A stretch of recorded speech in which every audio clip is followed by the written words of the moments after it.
The day my husband passed away, I did not utter a word about the $28 million in assets, nor did I mention the redeveloped warehouse in East Downtown Houston that is in my name. That evening, my daughter-in-law snarled, "Pack your things. This clingy old woman doesn't get to stay here anymore." I only replied, "All right." And in that very moment, I decided to do one thing, a decision that, looking back now, I am grateful I was clear-headed enough to carry out. I am very glad you are here, listening to my story. Stay until the end and leave a comment to let me know which city you are watching from, so I will know how far my journey has reached. For now, everything is only just beginning. I am Henrietta Vaughn, 64 years old. The day Bernard, my husband, had passed away, I thought the deepest pain of my life was losing the man I had loved for 38 years. I was wrong. The real pain struck just 12 hours later when his own family showed me clearly how much, in their eyes, I was worth.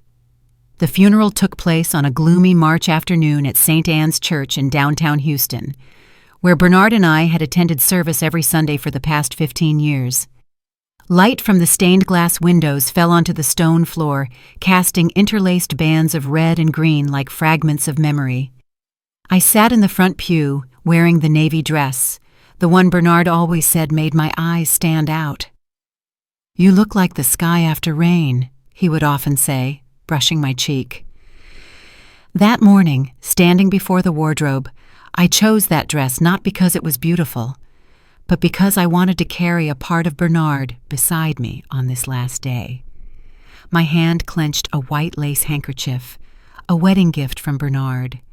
The small embroidered words, "To Hen, my forever." B had faded with the tears I'd shed these past 2 months. The oak casket sat up front, draped in deep crimson velvet. On it was a photo of Bernard, not the gaunt, sickly image, but last year's. He stood by the rose bed in our backyard, the evening sun laying gold over his silver hair. Each time I looked at that photo, I had to remind myself to breathe. Breathe in, breathe out. Don't cry. Not yet. The church was packed. More than 200 people, colleagues, neighbors from the Heights, friends from the golf club, even some of Bernard's former clients. Everyone came to me. "Henrietta, you're so strong. You took such good care of Bernard. He was lucky to have you by his side to the very end." I smiled, nodded, said, "Thank you," while inside, a part of me wanted to scream, "Do you know what I've lost? Do you understand it's not just a husband? It's half my soul?" But I did not scream. I sat there, composed. Because that's what people expect of a widow. Strong, resilient, silent. If they knew even half the truth, the nights I sat on the bathroom floor and cried until there was no breath left, the dinners where I still set 2-place settings, the nights I wore his shirts just to keep his scent, perhaps they would see I was not as strong as they imagined. They would see a shattered woman trying to keep her pieces from hitting the floor. Lamont, Bernard's son from his previous marriage, stepped up to the lectern. 42 years old, tall, lean, with pale blue eyes like his father's. "My dad was the kindest man I've ever known." I listened, but part of my mind drifted to memories. The first time I met Lamont, a furious 12-year-old who refused to speak to the woman Dad married instead of my mom. 2 years before he called me by my name. 5 more before he truly smiled at me. And yet today, standing at the lectern, Lamont did not look at me even once. Chanel read a poem next. 40 years old, brown hair, and a smile like Angela, Bernard's ex-wife. The poem was about a father and a daughter. Chanel's voice broke on the line, "When I held my father's hand for the last time." But I remember who held Bernard's hand for the last time. It was me. In the hospital room at 3 a.m., when Bernard's breath was thin as mist, when I sang Unchained Melody into his ear. Hen, I love you. Always. Those were the last words he said to me, but in Chanel's eulogy, I did not exist, not a single mention, as if 20 years as his wife were merely an appendix. Angela Morton stood up too. 66, perfectly blonde hair, taut skin, a large diamond ring, not the ring Bernard gave, but one from her plastic surgeon husband. Bernard was a good man. I'm grateful for the years we had. Not once did Angela look at me. People whispered, "How kind of Angela to come." Family is still family. Family is still family. I wondered, if so, what am I? The one who cleaned Bernard when he couldn't stand on his own? The one who fed him when he couldn't hold a spoon? The one who held him through nights of unbearable pain? But in their eyes, I was only the one who came after. And worse, I knew that wasn't my imagination.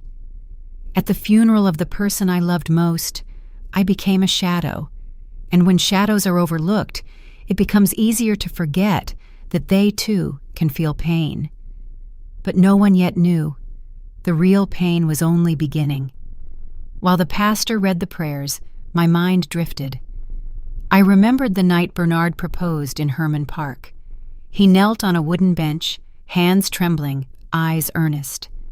I remembered the night we bought the house in the Heights, standing in the empty living room, imagining old age, roses, family Christmases. I remembered the night Bernard received the stage 4 pancreatic cancer diagnosis. He cried in the car. I held him and promised we would fight together. And I kept that promise, day, night, until his final breath. The funeral ended at 4 p.m. People came to say goodbye, shake hands, offer condolences. But I noticed something unusual. Bernard's 3 children stood in a corner. Lamont, Chanel, Preston. They whispered among themselves, not looking at me. Keisha, Preston's wife, stood in the middle, commanding like a general. She said something. Chanel nodded. Lamont frowned. Preston was silent. I saw Keisha's hand make a motion like counting money. A chill ran down my spine. They were making a plan.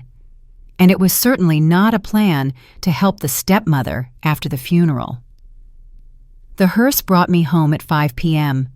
I watched Houston slide by. Neon signs, palm trees, hurried crowds. The world kept going. Bernard was gone. When the car stopped in front of the house, I saw several cars already parked. Lamont's, Chanel's, Keisha and Preston's white BMW. They had arrived before me. They were waiting for me. I opened the door with a slight tremor in my hand. Voices drifted from the living room. "We can't let her stay here forever." Keisha. "But to be polite."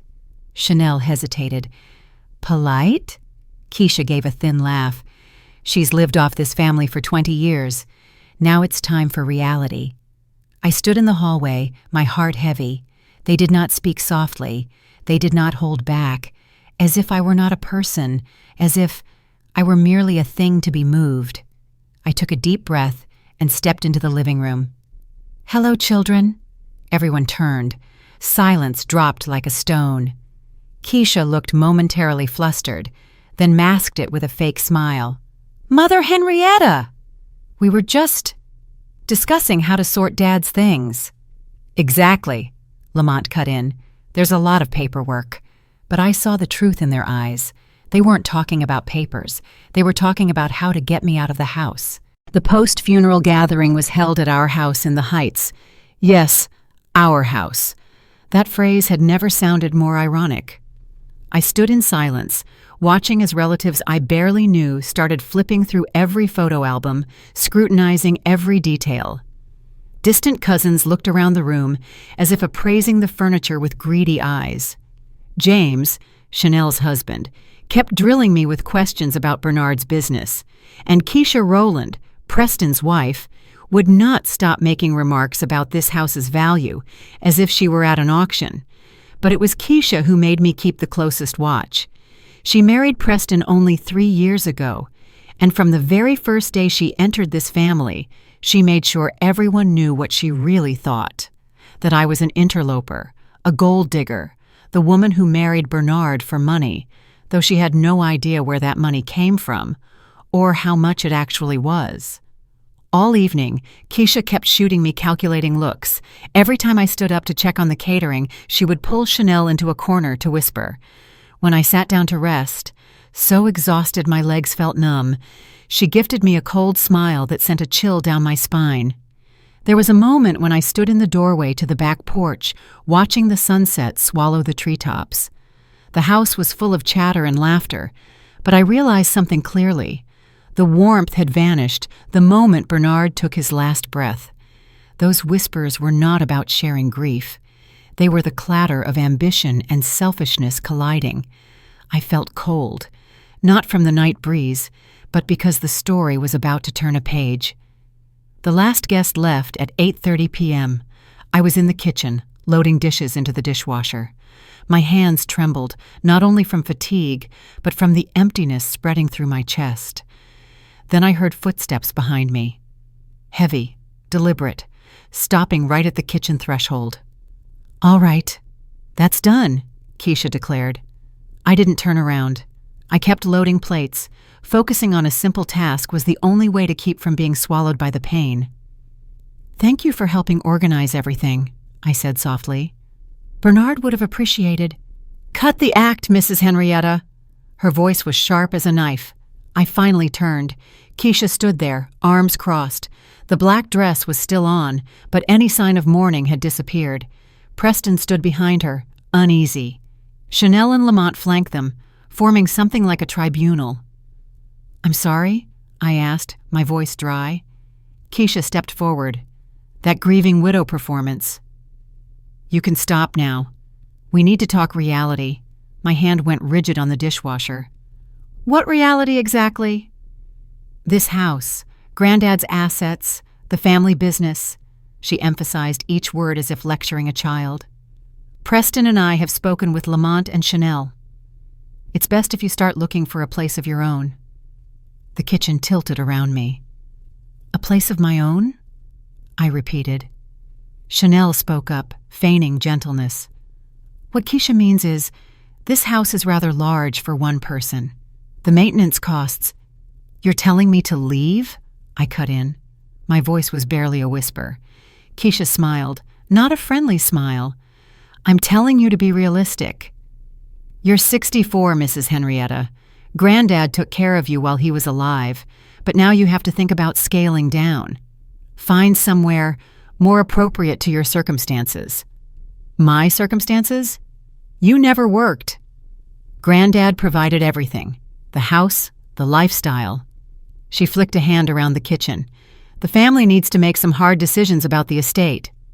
Something cold as stone dropped to the bottom of my chest. "This is my house.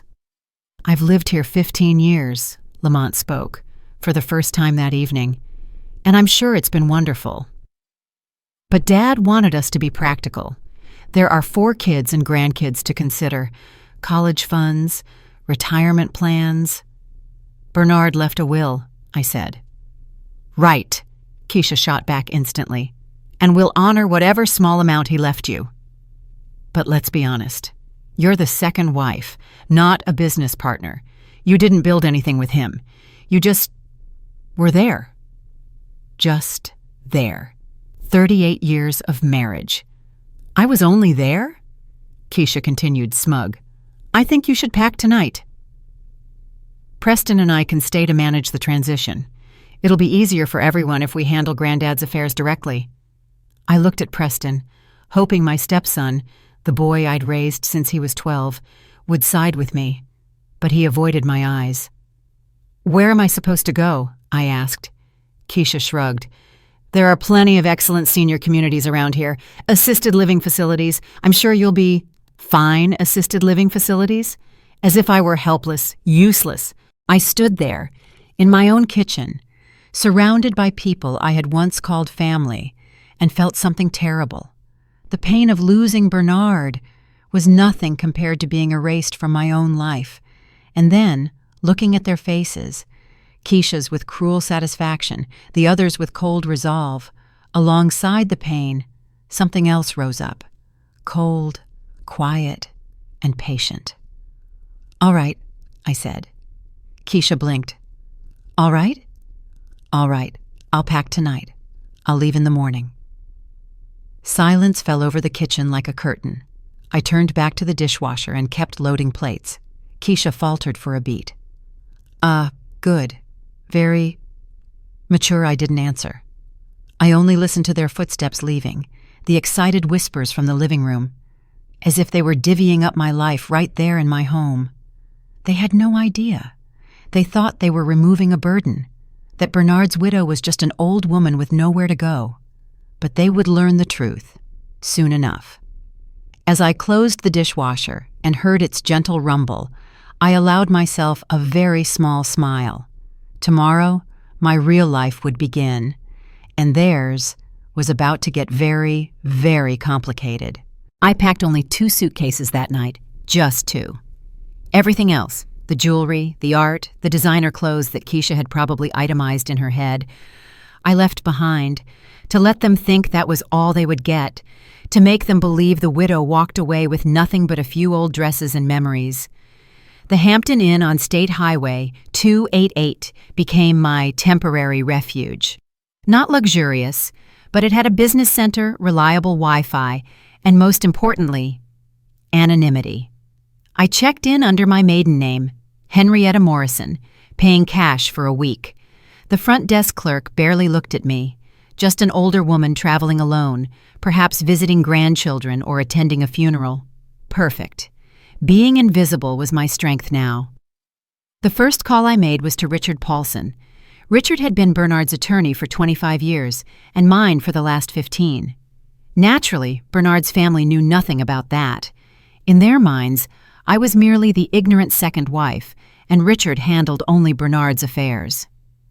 "Henrietta," Richard said when he picked up, his voice low and warm, "I'm very sorry for your loss. Bernard was a good man." "Thank you, Richard. I need to see you. Tomorrow. As early as possible." 10 a.m.? "I want to meet somewhere private, outside the office." A brief pause over the phone. Richard understood immediately. He always did. "The family is giving you trouble, aren't they?" "You could say that." "All right." Text me the address. I hung up and sat on the edge of the hotel bed. Cold air from the AC bit through my skin. The night was so quiet, I could hear my own heartbeat.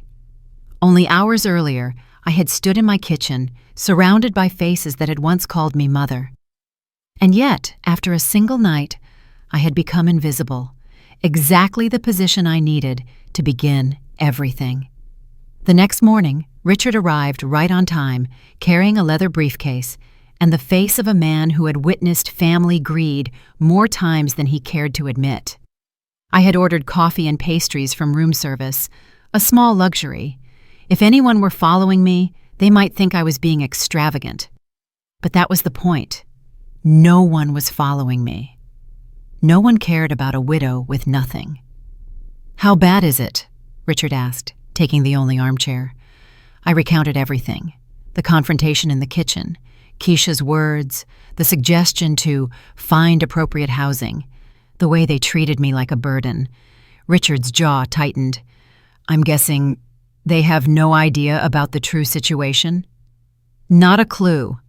Bernard and I agreed years ago, let them think he steered everything, and I was merely the pretty second wife trailing behind Richard, opened the briefcase, and pulled out a thick file.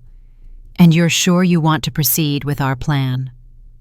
I looked out the hotel window, the parking lot, ordinary cars, ordinary people starting an ordinary day. If they happened to glance up at my room, what would they see? An older woman, tired, perhaps lonely. They would never guess that the woman in room 237 owned more real estate than they could imagine.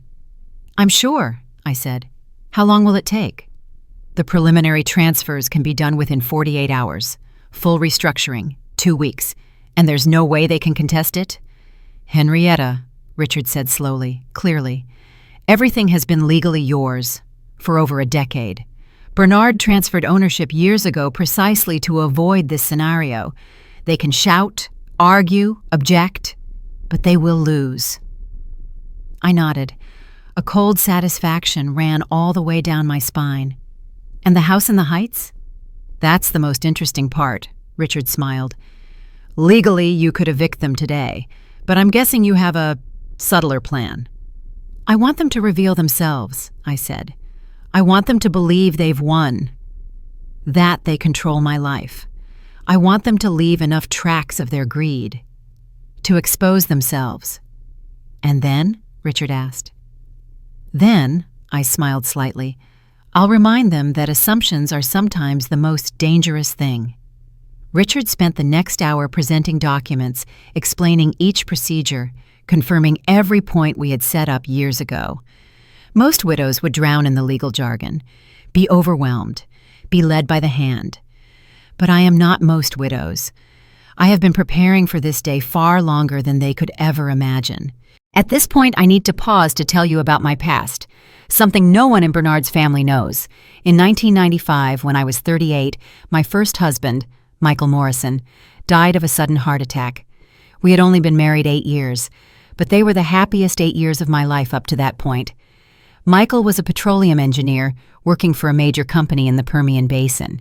He earned a good income, but the greatest thing he left me wasn't money. It was knowledge. In the evenings, instead of watching TV, we sat at the kitchen table reading market reports, researching real estate. Michael taught me how to analyze cash flow, how to evaluate up-and-coming neighborhoods, how to see potential before others did. Hen, he would say in his low, warm voice, a nickname only he used. A salary just helps you survive. But assets give you freedom. In 1989, we bought our first property, a small house near the Texas Medical Center. We renovated it and rented it to med students, then a second house, then a third. When Michael died, I owned 5 rental houses and had a life insurance payout of $800,000. I was 38, widowed, and financially independent. But I was also so lonely, I felt I might break. In the first nights after Michael passed, I lay exactly where he used to lie, holding the pillow that still carried a trace of his aftershave. I didn't want to eat, didn't want to go out. I just wanted to disappear with him. But Michael had taught me too well. He taught me that life goes on, that grief can either crush you or become your fuel. So, I chose to work, to invest the insurance money, to buy more properties, to learn the stock market, to turn pain into productivity. By 1997, when I met Bernard at a charity fundraiser in the museum district, my portfolio was nearing $2 million. I remember that night in every breath. I was standing alone by the buffet table, feeling adrift among the elegantly dressed crowd, when a silver-haired man with a warm smile walked up. "You look like someone who needs a glass of champagne," he said, "or needs to be rescued from a boring conversation about golf." I laughed, for the first time in months. "Either would be wonderful," I replied. Bernard Vaughn had been a widower for a year. His wife, Angela, had left him for a plastic surgeon in River Oaks. Bernard was hurt, lonely too, but he was kind, funny, and above all, he listened to me, truly listened. We dated for 6 months.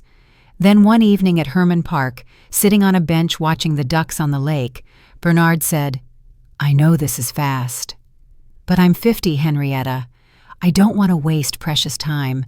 I love you, and I want to spend the rest of my life with you." I agreed, but I set one condition. "Bernard," I said, taking his hand, "I have my own money. Quite a lot. And I want to keep it separate." He was surprised. "Why?" "Because your last marriage didn't end peacefully." Angela fought over assets. "You have 3 children, and they will always think I broke the family if they know I'm wealthy." "But Angela left me first." "Bernard," I said gently, "the truth doesn't matter. What matters is what they choose to believe. If they think I'm rich, they'll think I'm a gold digger. If they think you're rich, they'll respect you as the head of the family." He pondered, then asked, "So, what do you want?" "My finances remain mine. I want us to marry, to build a life together. But all expenses, the house, taxes, insurance, lifestyle, I will cover." Quietly, "I can't let you—" "It's not about letting or not letting," I said. "This is my decision. And I want to stay hidden, because if they find out, everything will change." Larry sighed, then squeezed my hand tighter. "Are you sure? Living like that won't be easy." "I'm sure." And so we married in 1998. A small wedding, beautiful and serene. I signed a prenup keeping our assets separate. Bernard continued his small consulting firm, and I kept investing, quietly, carefully.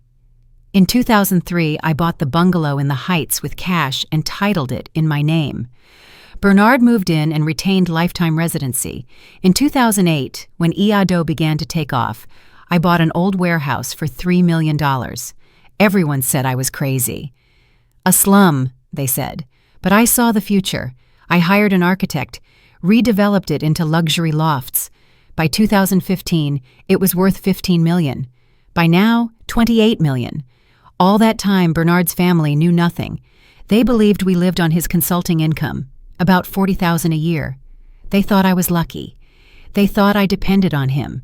They thought I was being supported. But they never asked, never showed any curiosity.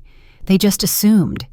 And those very assumptions, their complacency, their belief that I knew nothing, had nothing, was nothing, became the greatest mistake of their lives. Because what they didn't know was my power. After Richard left, I drove to the house, my house. I parked across the street, sat behind the tinted glass, and watched. A moving truck was parked out front. Workers were hauling things out. Keisha stood in the yard like a general commanding a military campaign, pointing into Bernard's study, then signaling toward the bedrooms. She had brought her own belongings. I recognized them immediately. Keisha wasn't just staying over to handle affairs. She was moving in. My phone buzzed. A text from Preston. "Hope you found a good place to stay." Keisha's reorganizing Dad's office. "Found some business files we need to go through." I almost laughed. Business files? In Bernard's study? If only they knew the real business records weren't in that house at all. Everything sat neatly in a safe deposit box at a downtown bank, along with property deeds, stock certificates, and all the documents that could turn their world upside down in a single hour. But let them rummage. Let them comb through the appointment books and client lists of the tiny consulting firm they believe was the sole source of income. Let them tally up a modest estate. The truth would be far more devastating when it arrived. I drove downtown and spent the afternoon at First National, where I maintain accounts they never knew existed. Monica Jefferson, my banker, greeted me with professional sympathy. "Mrs. Henrietta, I'm so sorry about Mr. Bernard's passing. Are you all right?" "As well as I can be," I replied. "I need to make some adjustments to a few accounts." Monica nodded, assuming I just wanted to update beneficiaries, but I handed her Richard's documents. Her eyes widened. "Mrs. Henrietta, I had no idea you were working with assets of this size." Privacy was very important to my husband and me, but circumstances have changed. "When would you like these transfers to take effect?" "Immediately." While Monica processed the paperwork, I thought of Keisha, likely rifling through my closet. I thought of Lamont and Chanel, likely discussing inheritance. I thought of Preston, the man letting his wife steamroll the woman who'd raised him since he was 12. They thought they had eliminated me. They thought I was expendable, a burden, the past. They didn't know they had picked the wrong person to challenge. I sat in the banking office, watching large numbers scroll across Monica's screen, numbers that would make Keisha faint if she saw them. If Lamont saw them, he would realize his whole life had rested on a false assumption. If Chanel saw them, she would understand the legacy she was grasping for was never hers. And me? I felt calm, because for the first time in days, Everything was sliding back into its proper place. My phone rang as I signed the final documents. Keisha's name lit up. I let it roll to voicemail. Her message played. "Henrietta, we found some papers that are confusing. There may be things you need to explain.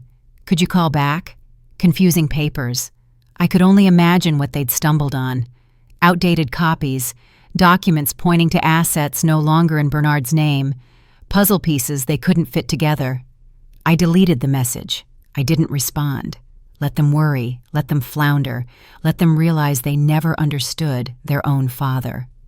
Tomorrow, I begin phase 2. Tonight, I'll eat dinner in an anonymous hotel room, watching the news like so many older people living alone. But I am not alone, not at all. I have Richard, I have Monica, I have a quiet team of professionals who've supported me for years, and most importantly, I have time. Keisha and her allies think they've won, but they don't know. They've just challenged someone who has prepared for this fight longer than their entire tenure in this family. The grieving widow is done grieving. Now it's time for Henrietta Morrison to step out of the shadows. And when she does, the family that belittled her will learn some assumptions. Come at a very steep price. 3 days since I moved into the Hampton Inn, and I could feel the restlessness spreading through Bernard's family. My phone buzzed nonstop. Texts from Keisha poured in, each more urgent than the last. She wanted me to come back, wanted me to explain some inconsistencies, wanted me to sign documents, wanted me to clarify things only I would know. I ignored them all.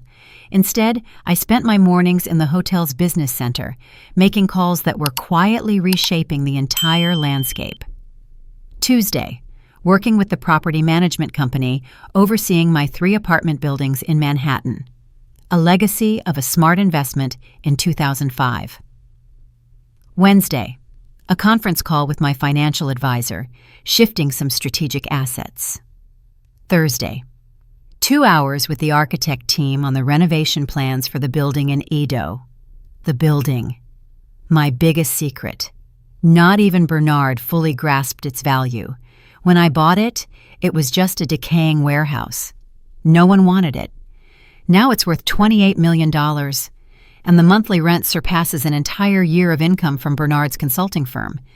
But in his family's eyes, I was still just the second wife who did nothing. There were moments when, after setting my phone down and looking through the hotel window, I suddenly realized they were racing to understand what they believed was the estate. While I was controlling a financial system they didn't even know existed, they were scrambling over a will. While I was preparing to give them the biggest lesson of their lives, that small pause was enough to make me smile. On Friday morning, Richard called.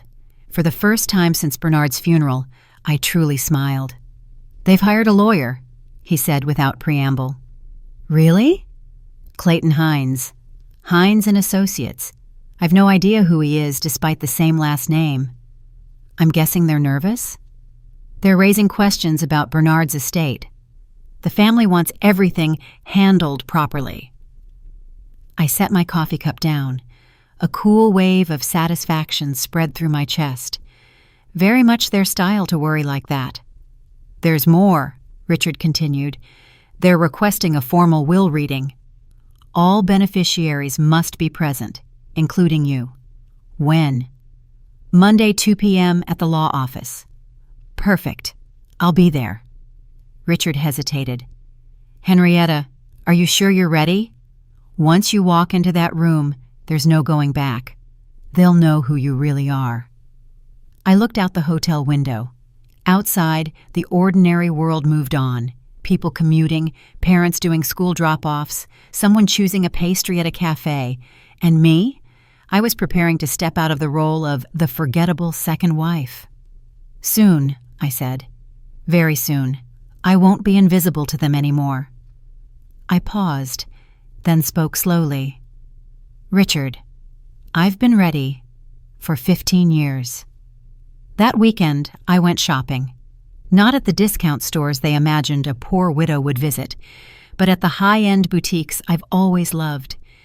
I chose a navy suit, elegant yet understated, wore my grandmother's pearl necklace, wore the Cartier watch Bernard gave me for our 10th anniversary. I wanted to look exactly like what I have always been, a woman of standing. I simply chose silence and let others underestimate me. On Sunday night, I left the Hampton Inn and moved into the penthouse at the Fairmont Hotel, just for one night, to remind myself of who I truly am. Before walking into that conference room, I ordered room service, lobster and champagne, sat by the window, watching the city lights, reviewed the documents Richard had prepared. Everything was in order. Everything was legal. Everything, waiting only for the right moment, was about to change. On a gray Monday morning, drizzle freckled the windshield. I dressed neatly and arrived at Hines & Associates 15 minutes early. The young receptionist, no more than 25, glanced me up and down, her tone slightly disdainful. "Are you here for the Vaughan will reading?" "Yes." "Your name?" "Henrietta Vaughan." "Widow."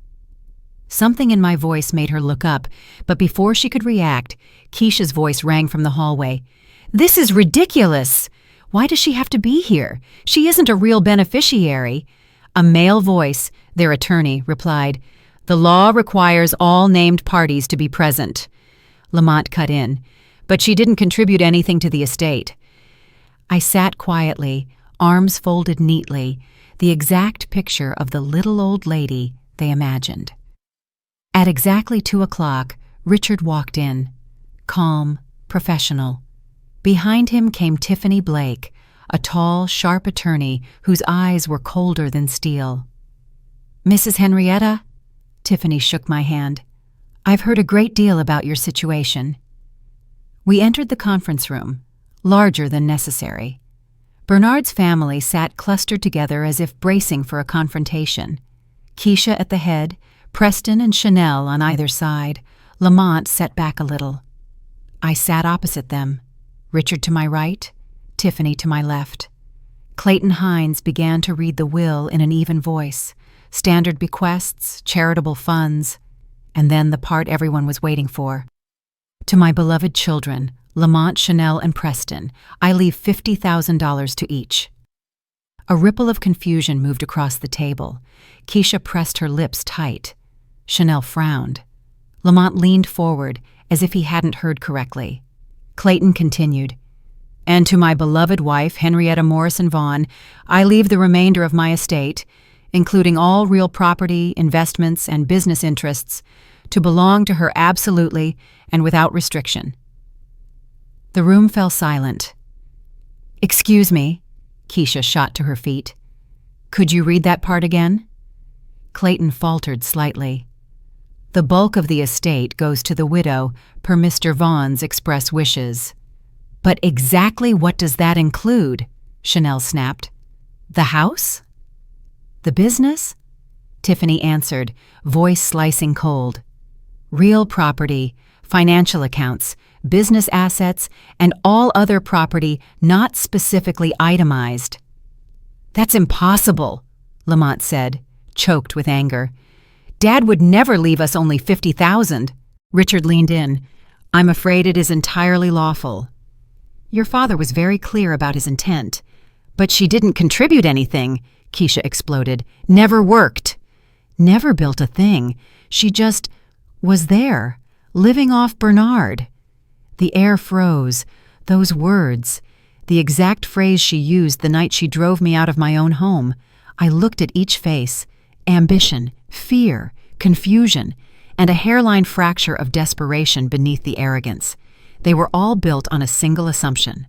Bernard supported me, and from that assumption, they'd constructed an entire narrative, while the truth was the exact opposite.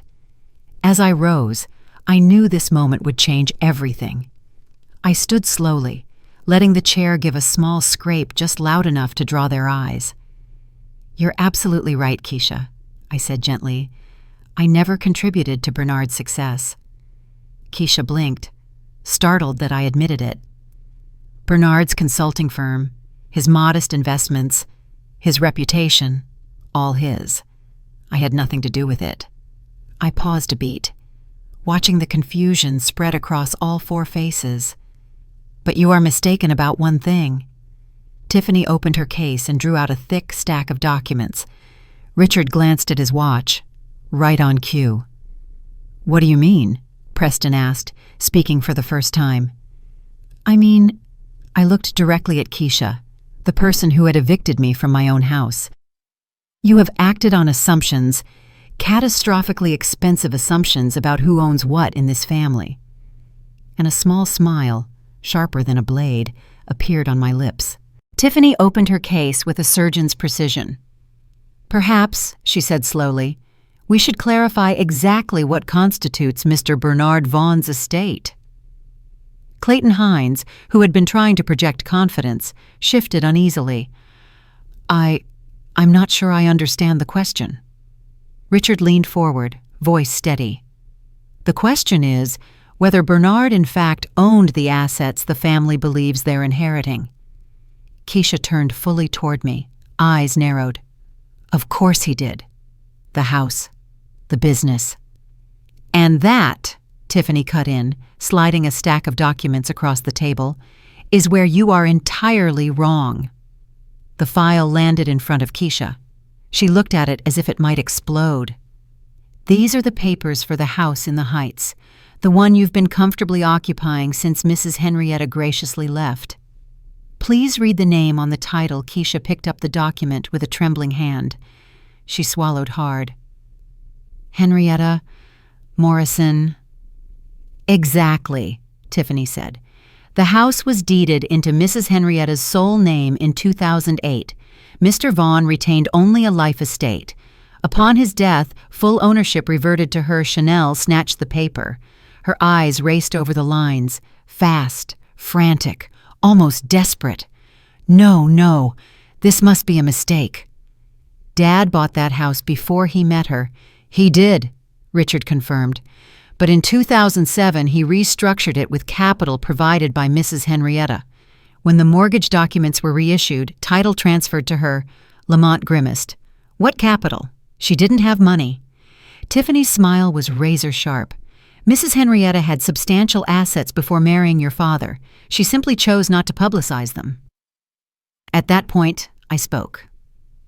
The money came from my first marriage. My first husband, Michael Morrison, died in 1995. He left me not only love, but a sound financial roadmap: real estate, securities, life insurance. That year, I was 38 and financially independent. Preston swallowed hard. But you never worked. I didn't need to work in the traditional sense. I looked him straight in the eye. I manage investments. I buy and sell property. I run businesses. I simply do it quietly. Tiffany placed a second set of documents on the table. These are the ownership certificates for Morrison Holdings, LLC, formed in 1996. Mrs. Henrietta is the sole owner of a company controlling 17 properties across 3 states. Keisha clutched her throat as if she'd swallowed ice. 17 properties? Among them, Tiffany continued, are 3 apartment buildings in Manhattan, 2 office buildings in Boston, and a recently redeveloped warehouse district asset in Edo valued at $28 million. The number hit the room like a dropped hammer. How much? Chanel whispered. $28 million. Just for that single property, Richard added. The full portfolio is much larger. From the other side of the table, I felt the air change. Shock to panic to fear, and finally, shame. Bit by bit, they realized the wall of assumptions they'd built their whole lives upon was collapsing right before their eyes. And I simply sat there, calm, silent, watching the truth unfurl. This was the moment they understood. They had misjudged the woman they thought they could trample. Tiffany announced the final aggregate, her voice clear. Mrs. Henrietta's current net worth is approximately $47 million, not counting roughly $300,000 from Bernard's estate, his small business assets and personal effects. Keisha murmured like someone unmoored, You're lying. I tilted my head. Which part am I lying about? The part where I was financially independent before I met Bernard, or the part where you've been living in my house all week?" Lamont asked in a lost, childish voice. "Then why didn't Dad tell us anything?" "Because I asked him not to," I replied. "Bernard wanted to be seen as the family's pillar." I respected that. I let him have that image. While I handled everything behind the scenes, Preston removed his glasses, voice thunderstruck. "So when we told you to leave, I said, enunciating each word, was evicted from my own home by people who had no legal right to be there." The truth sank in, quietly, without drama, cold as steel. Lamont asked, voice shaking, "So, what does this mean for us?" Tiffany checked the file. "Legally, each of you inherits exactly what the will stipulates, $50,000. As for your current occupancy," she looked directly at Keisha, "you are presently in unlawful possession of real property owned by Mrs. Henrietta without her permission.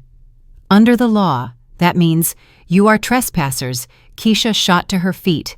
"Impossible. You can't be serious." "I am entirely serious," I said. "You wanted me out of the way to claim an estate. Congratulations, you succeeded. Unfortunately for you, nothing belonged to you in the first place." I gathered my handbag and stood. "I'm giving you 72 hours to vacate my home. After that, I will proceed legally."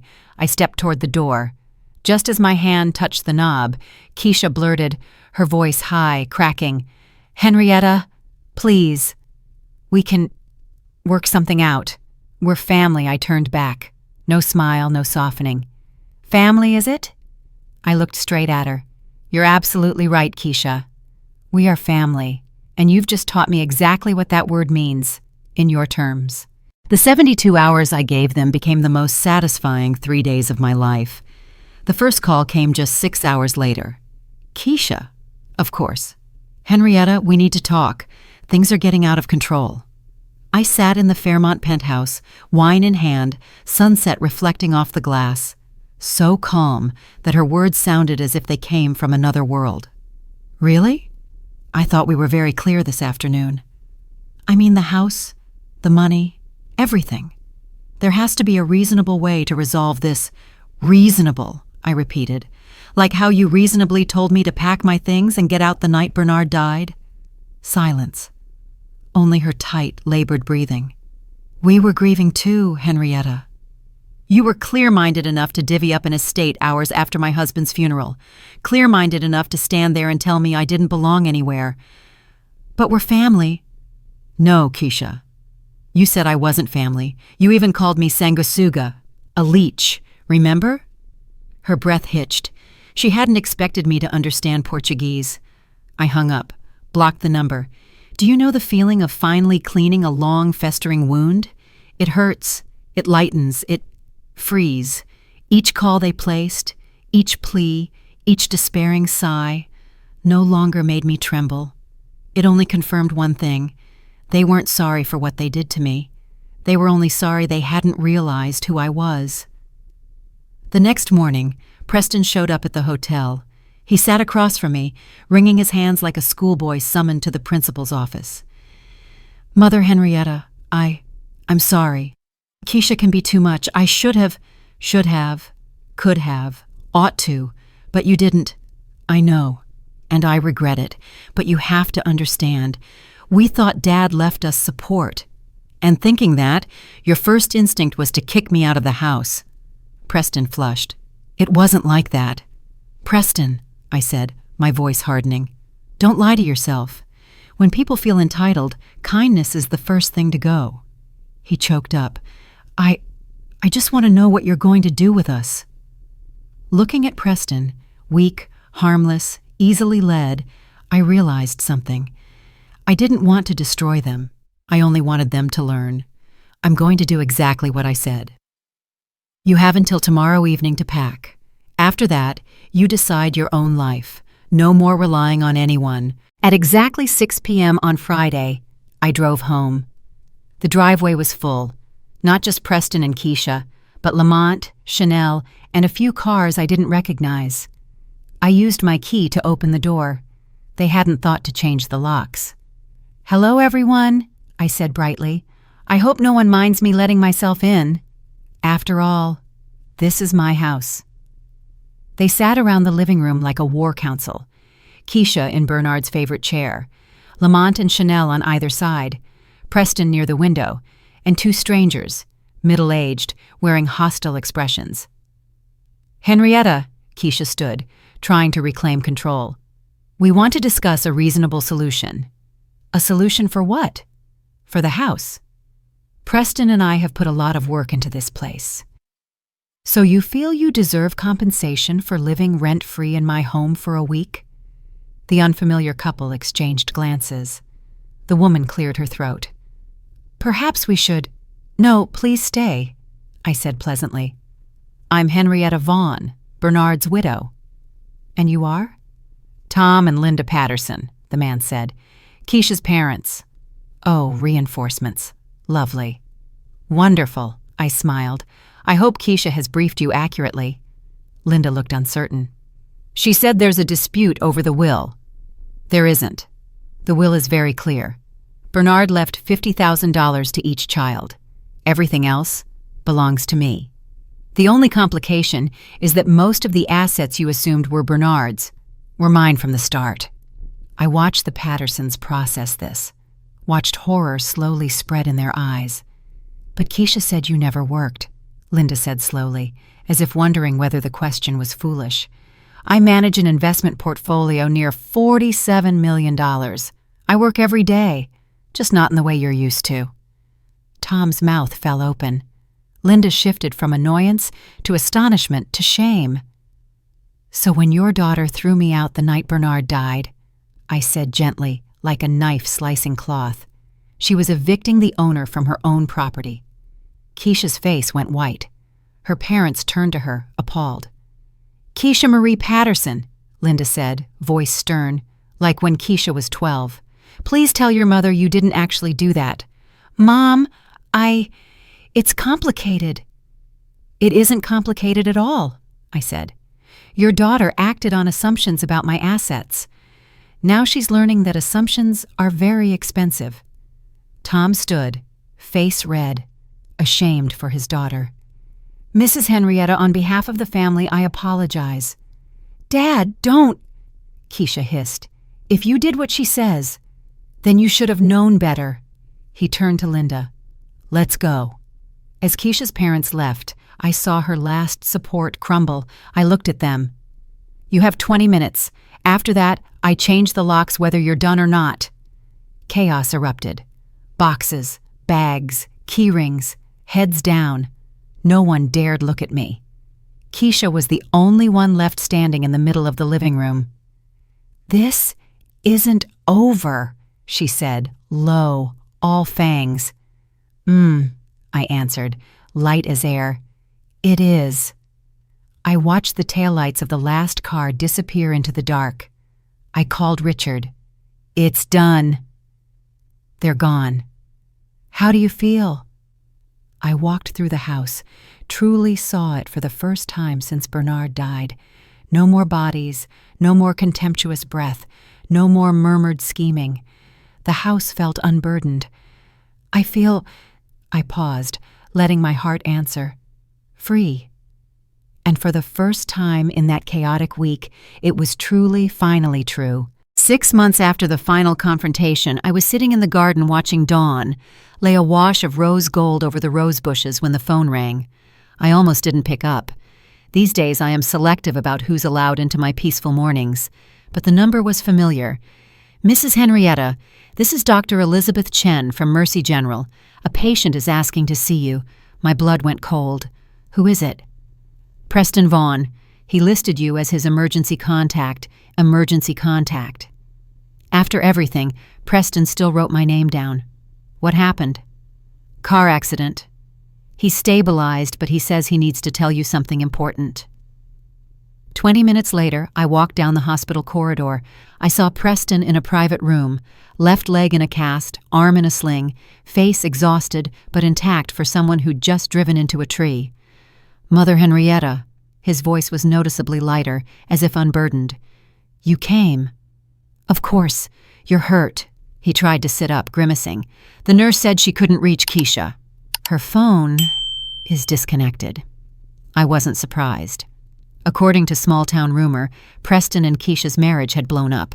Clearly, once the financial security built on deception was exposed, everything collapsed. Where is she now? Gone. Left 3 months ago, cleaned out what savings were left, and went back to her parents. She said she married me for the lifestyle, not for me.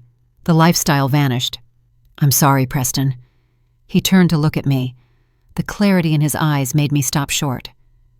"Are you truly sorry?" After what we did? I considered this seriously. 6 months ago, I might have said Keisha leaving was exactly what Preston deserved. But now, looking at him, broken, alone, forced to face the consequences of his choices, I felt sorrow for who he really was. "Yes," I said simply. "I'm sorry you had to go through this." We sat in silence, listening to the far-off rhythm of the hospital. Finally, Preston spoke. "I need to talk about that night. When Keisha threw you out." "Preston, you don't need—" "I do." His voice steadier than ever. "I knew it was wrong. The moment it happened, I knew it was cruel and unjust, but I was angry about the will, disappointed Dad left so little. I let Keisha convince me you were the problem." He paused, wrestling with words that had weighed on him for months. "You raised me, Mother Henrietta. Since I was 12, you were more of a mother to me than my biological one. You came to my soccer games, tutored me, stayed up when I had a fever, and on the night Dad died, when I should have protected you, I let my wife insult you and throw you into the street." Tears slid down his cheeks. My throat tightened. "I'm not asking for forgiveness," he continued. "I just want you to know I remember who you are. Not the wealthy, powerful woman, though I understand that now. The woman who bandaged scraped knees, taught me to drive, and never made me feel less than a biological child." I took his uninjured hand. "Oh, Preston, how can you say you forgive after what we did?" "Because I understand something I didn't 6 months ago," I replied. "That night, when Keisha threw me out, I thought the world collapsed, but I didn't lose a family. I lost an illusion. I thought I belonged to a family that knew how to love. In truth, I was inside a system where my value was based on what I provided, not who I was. That night forced me to see it." I adjusted his arm. "You, Lamont, Chanel, you didn't know me at all. You knew the role I played, the functions I performed, not my person. And because you didn't know me, you couldn't truly love me. Only what I did for you." Preston was quiet for a long time. "What about now?" "Now, for the first time, you see me whole. A person with a history, strength, and worth that exists independently of what I do for others. And I see you clearly, too. No longer Bernard's son, Keisha's husband, but the man I once raised, who has finally learned to take responsibility for his choices. So, where do we stand?" A fair question. I had every right to walk away from this family forever. But in that hospital room, hand in hand with the boy I once taught to tie his shoes, I realized revenge and justice are not the same thing. Justice has been served. They learned the truth. Revenge is refusing forgiveness when someone genuinely wants to make amends. We stand at the beginning, if you want it. Rebuild a relationship based on who we are, not who we're supposed to be. Preston's eyes grew wet again. "You'd be willing? After everything?" "I'm willing to try. But it will be different this time. I'm no longer the invisible woman behind the scenes making everything just work. I won't pretend to shrink so someone else can feel comfortable. I don't want you to shrink. And I won't rescue you from the consequences of your choices. If you want me in your life, you must actively build, keep, and value that relationship for its own sake, not for attached benefits. Preston nodded, this time seriously. I understand. Do you really? This isn't about money or inheritance. This is two adults choosing each other after a painful history. I know. I want that. I want to know the real you, not the version I constructed. I looked closely, searching for manipulation or desperation. But for the first time, Preston had genuine remorse and a resolve to change. Then we'll try. Slowly, carefully, with clear boundaries and direct communication, relief washed over his face. Thank you. Don't thank me yet. This will be hard work. Unraveling 30 years of bad habits and assumptions isn't simple. I'm ready. The past 6 months taught me I'm stronger than I thought. I squeezed his hand once more and stood. I'll speak with the doctor about the discharge plan. Do you have somewhere to go? I'm renting a studio downtown. Not much, but it's mine. Good. Independence suits you. I had just reached the door when Preston called out, Mother Henrietta, what about Lamont and Chanel? That's up to them. The door is open, but they'll have to step through it the way you did. And Keisha? I thought for a moment. Keisha, who had initiated the cruelty, showed no sign of remorse, only anger at being exposed. Keisha burned that bridge. Some actions carry consequences that cannot be undone. She chose to reveal who she is, and now she must live with what she revealed. Preston nodded. He understood the distinction. That evening, I sat again in the garden, watching the sun set behind the roses. The phone rang twice. Lamont and Chanel. Perhaps they'd heard about the accident. I sent both to voicemail. But I will listen. Hesitant voices, awkward apologies, offers of talk whenever you have time. The first signs that the family I thought I'd lost forever is reconsidering its assumptions. I'll call back tomorrow, or I'll see if they call again. Either way, I'm no longer in a hurry. I have time, resources, and Paul, for the first time in decades, full custody of my own life.